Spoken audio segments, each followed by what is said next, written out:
বন্ধু, যদি আপনি জীবনে অসফল হতে না চান, যদি আপনি জীবনে সফল হতে চান, তবে তাহলে আপনি যদি জীবনে কখনো আপনার কাছে যদি কখনো সুযোগ আসে আপনার প্রতিভা প্রদর্শন করার, তবে তাহলে আপনি আপনার সুযোগ আপনার প্রতিভা প্রদর্শন করার জন্য আপনি নিজেকে একটা সুযোগ দেবেন। কারণ দেখুন, যারা অলসভাবে জীবনযাপন করে, যখন কখনো সুযোগ আসে তখন তারা ভাবে যে আজ নয়, এখন নয়, পরে করব, কালকে শুরু করব, আজকে নয়। তো এইভাবে যারা অলসভাবে জীবনযাপন করে তারা কিন্তু একটা সময় গিয়ে কিন্তু আফসোস করে। তাই আপনি যদি জীবনে সফল হতে চান, কিছু অ্যাচিভ করতে চান, তবে তাহলে অবশ্যই নিজের প্রতিভাকে প্রদর্শন করার জন্য পিছু পা হবেন না। অলওয়েজ নিজের প্রতিভা প্রদর্শন করার যদি সুযোগ পেয়ে থাকেন, অলওয়েজ চেষ্টা করবেন নিজের প্রতিভা প্রদর্শন করার জন্য করতে এগিয়ে যাওয়ার। আর একটা কথা জানুন, দেখুন, সফলতার পথে একটা মূল মন্ত্র হলো কি, যে সফলতার পথে আমরা সবাই দৌড়াই জীবনে সফল হওয়ার জন্য, কিন্তু আমরা সফলতার আলটিমেটলি ভবিষ্যৎ কী হবে আমরা কিন্তু জানি না। কিন্তু আমরা তার আশঙ্কা নিয়ে খুব চিন্তায় আশঙ্কা নিয়ে নিজেদের মধ্যে আশঙ্কায় ভুগি যে যদি না হয়, যদি আমি সফল না হতে পারি।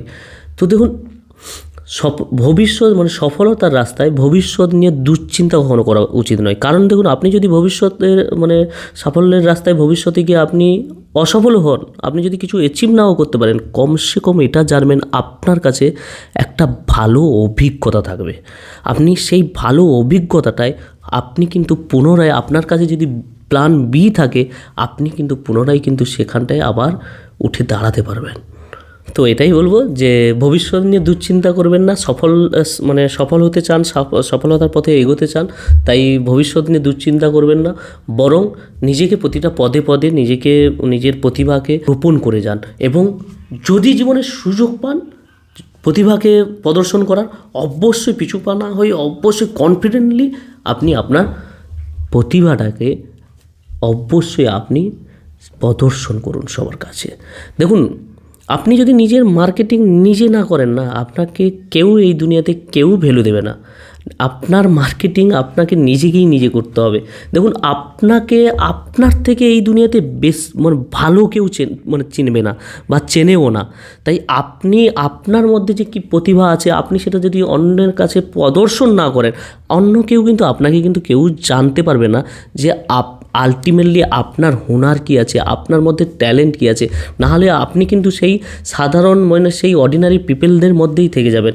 আপনি কিন্তু এক্সট্রা অর্ডিনারি পিপল বা এক্সট্রা অর্ডিনারি কিছু ক্রিয়েট করতে জীবনে পারবেন না। তাই অবশ্যই এটাই বলবো শেষ কথা, যে ভবিষ্যতে কী হবে না হবে, কী আশঙ্কা, এইসব নিয়ে কখনোই দুশ্চিন্তায় ভুগবেন না। কমসে কম আপনার কাছে যদি চিন্তাভাবনা ঠিক থাকে, আপনি যদি সফলতার পথে সঠিক চিন্তাভাবনার সঙ্গে, সঠিক দৃষ্টি অ্যাঙ্গেলের সঙ্গে যদি এগিয়ে যান, কমসে কম এটা জানবেন যে আপনি যদি কিছু অ্যাচিভ করতে নাও পারেন, কমসে কম আপনার কাছে একটা ভালো অভিজ্ঞতা থাকবে। আর ভবিষ্যৎকে যদি ভাবতেই হয়, তবে দুশ্চিন্তার সঙ্গে ভাববেন না, ভবিষ্যৎকে পজিটিভ থিঙ্কিং নিয়ে চিন্তাভাবনা করবেন। আপনি ভবিষ্যতে 5 বছর পর আপনি নিজেকে কোথায় দেখতে চান, আপনি সেটাকে নিয়ে ভাববেন। কারণ দেখুন, মানুষ যেটা ভাবে সেটাই কিন্তু সে আলটিমেটলি সেটাই কিন্তু হয়ে ওঠে।